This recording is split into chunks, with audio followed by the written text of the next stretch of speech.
বিরোধী দলনেতা শুভেন্দু অধিকারীকে গাড়ির মধ্যে জীবন্ত পুড়িয়ে দেওয়ার চেষ্টা হয়েছিল উত্তরবঙ্গে। বিরোধী দলনেতাকে সভা সমিতি করবার জন্য 104 বার হাইকোর্টের দরজায় যেতে হয়েছিল। যা অত্যাচার তৃণমূল কংগ্রেস করেছে আমাদের কর্মীদের সঙ্গে, আমাদের মহিলাদের সঙ্গে, আমরা সংযত আছে ছিলাম বলেই আজকে তৃণমূল কংগ্রেস অক্ষত আছে।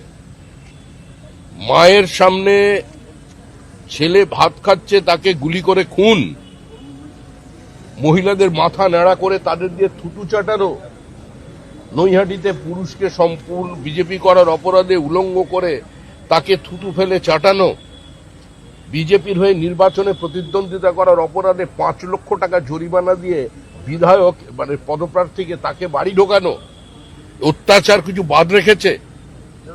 সন্তোষ ট্রফি খেলা একজন ফুটবলার,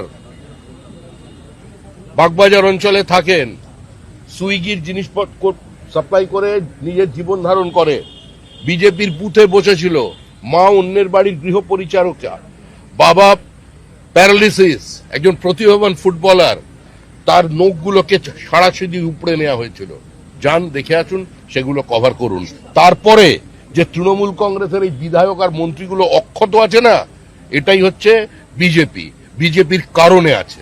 আমাদের জায়গায় অন্য কেউ থাকলে, যদি তৃণমূল থাকতো, আজকের ক্ষমতায় আসতো, আজকে এখানে আমি দাঁড়িয়ে থাকতাম না, আমার 500 কর্মী খুন হয়ে যেত। আর যদি কংগ্রেস বা সিপিআইএম হতো, তাহলে আজকে যিনি বলেছেন বিবৃতি দেওয়ার অবস্থায় থাকতেন না, অনেক আগেই লিঞ্চিং এর শিকার হয়ে যেত। যে অত্যাচার দক্ষিণ 24 পরগনায় হয়েছে, 3টে সভাপতির গাড়ি ভাঙা হয়েছে, অকারণে যেভাবে মারধর করা হয়েছে মানুষকে, আমাদের ওখানকার প্রাক্তন জেলা সভাপতির কোমর চিরকালের জন্য সেটা নষ্ট করে দেওয়া হয়েছে। রূপা গাঙ্গুলি আমাদের দলের তখন মহিলা শাখার সভানেত্রী ছিলেন, কি করা হয়েছিল রূপা গাঙ্গুলির সঙ্গে দক্ষিণ 24 পরগনায়? ডায়মন্ড মডেল প্রচার করতে এলেন না কেন? ফলতায় যে নির্বাচন হলো, প্রচার নেই কেন? কোথায় ডিজে, কোথায় রবীন্দ্রসঙ্গীত? এসব আর রাজনীতিতে চলবে না। শান্ত থাকুন, ভদ্রভাবে প্রত্যেক রাজনৈতিক দলের কর্মীরা আচরণ করুন, হিংসা বর্জন করুন। পশ্চিমবঙ্গের রাজনীতিকে এই হিংসামুক্ত করবার জন্য মানুষ রায় দিয়েছেন। মানুষের আবেগকে, মানুষের ইচ্ছাকে মর্যাদা দিয়ে সবাই এ ধরনের কাজকর্ম থেকে বিরত থাকুন।